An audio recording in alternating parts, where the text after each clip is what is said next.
सभी को जय मसीह। आप सबका स्वागत है मेरा पारस यूट्यूब चैनल में। और प्रभु यीशु मसीह का मैं धन्यवाद करता हूं कि आज का इस समय को आप सबके साथ परमेश्वर हमें कुछ समय बांटने का समय दिया है, तो बहुत ही बड़ी बात है। परमेश्वर का धन्यवाद हो। तो आज हम वचन पढ़ते हैं, नीति वचन 16 के 1 से लेकर 4 को देखेंगे। हालेलुया। तो चलिए स्टार्ट करते हैं। वचन में लिखा है कि मन की युक्ति मनुष्य के वश में रहती है, परंतु मुंह से कहना हुआ की ओर से होती है। हालेलुया।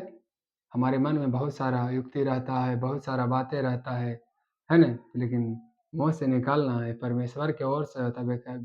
बिना उसके मर्जी को हम कोई भी बात हमारे अंदर से नहीं निकल पाता है। हालेलुया। और दूसरी बात ये लिखा कि मनुष्य का सारा चाल-चलन अपनी दृष्टि में पवित्र ठहरता है, परंतु वह मन को तौलता है। हम चाहे गलत करें या तो सही करें, या भला करें, बुरा करें, लेकिन हम अपने आप को हमेशा बोलते हैं हम सही, हम सही। शायद परमेश्वर की नज़र में ये बातें सच अच्छी नहीं हैं, क्योंकि जब हम कोई अपशब्द बोलते हैं, जब हमारे मनों में गंदे विचार चलता है, उसी समय हम परमेश्वर की नज़र में गिर जाते हैं। और बाइबिल कहती है, परंतु यहोवा मन को तौलता है ना। हम अपने मुँह से कहकर या तो अपने मन से कहकर नहीं कह सकते कि हम पवित्र हैं, तो हम शुद्ध हैं, क्योंकि परमेश्वर मन को तौलता। हमारा मन में एक गंदी युक्ति भी चले, गंदे विचार भी चले, तो हम पापी ठहर जाते हैं। हालेलुया। इसलिए बोलता मनुष्य का सारा चाल-चलन अपनी दृष्टि में पवित्र ठहरता है। सच में हम अपने आप को मानते हैं कि हम पवित्र हैं, हम अच्छे हैं, हमारे अंदर कोई कमी नहीं, हमारे अंदर कोई गलती नहीं, लेकिन ऐसा नहीं है, क्योंकि परमेश्वर वो जानते हैं कि हमारे अंदर कहाँ गलती है। इसी तरह हम तीसरा को देखते हैं, तो अपने कामों को यहोवा पर डाल दे, इससे तेरी कल्पनाएँ सिद्ध होंगी। हालेलुया। ना जाने हम हर रोज़, हर महीने, हर साल बहुत सारा अपनी कल्पनाएँ बनाते हैं और सोचते रहते हैं कि हमारा ये काम हो जाए, वो काम हो जाए, ये उम्मीद पूरी हो जाए, परंतु परमेश्वर को हम नहीं बताते हैं, उन्हें हम समय नहीं दे पाते हैं, और शायद वो कल्पनाएँ हमारी सिद्ध नहीं होती, तो हम निराश, हताश हो जाते हैं। पर बाइबिल कहती है कि अपने कामों को यहोवा पर डाल दे, इससे तेरी कल्पनाएँ सिद्ध होंगे, है ना?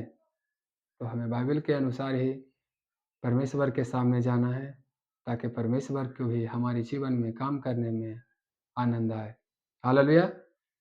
क्योंकि हम जब भी कोई काम तो कोई भी तरह की योजना बनाते हैं, तो अपना समाज, अपना सहारा, अपना बुद्धि, अपना रिश्ता, नाता, बहुत सारा ऐसा चीज़ हम लगा देते हैं कि शायद हम सक्सेस हो जाएँ।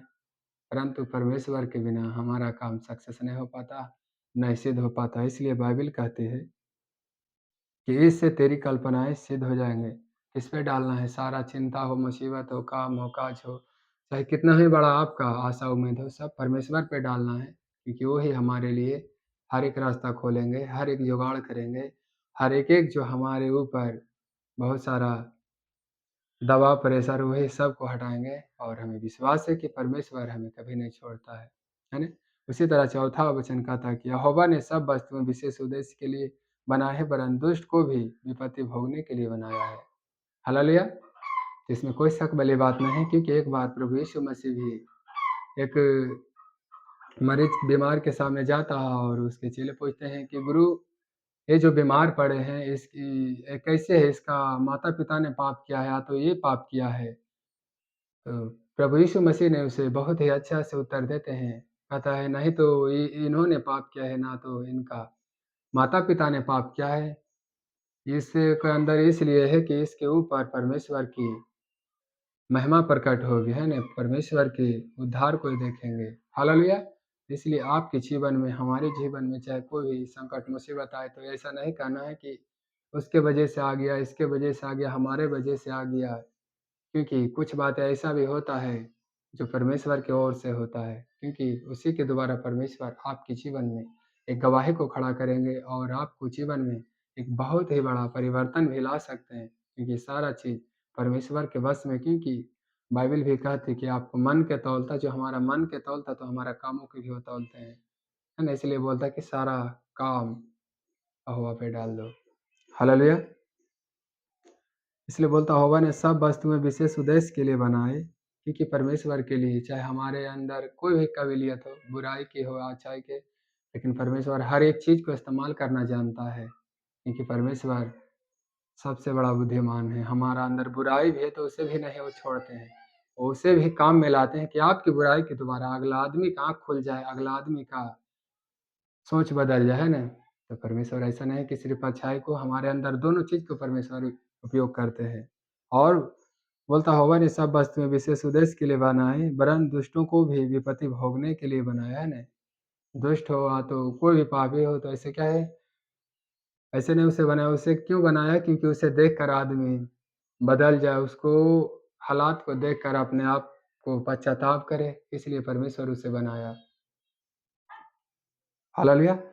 तो मुझे उम्मीद है कि इस वचन के द्वारा जो हमें परमेश्वर सीखने सिखाने में मदद किया है, तो हम परमेश्वर का धन्यवाद करते हैं और आप सबों को हम धन्यवाद करते हैं कि आप तक जो हमारा सुसमाचार परमेश्वर का वचन पहुँचा है। चाहे कुछ भी हो, और आप प्रार्थना करें हमारे लिए कि ऐसे-ऐसे वचन के लिए परमेश्वर हमें अगुवाई करे, और इसी वचन के द्वारा परमेश्वर आप सबको भी आशीष दे और बुद्धि का वरदान दे। तो हम मिलेंगे अगली वीडियो में, जब तक कि जय मसीह, और इस चैनल को ढेर सारा प्यार सपोर्ट करें और हर मसीह तक, अनजाति तक पहुँचाएँ कि परमेश्वर का वचन हर एक-एक जन तक पहुँच जाए। सभी को जय मसीह। आमीन।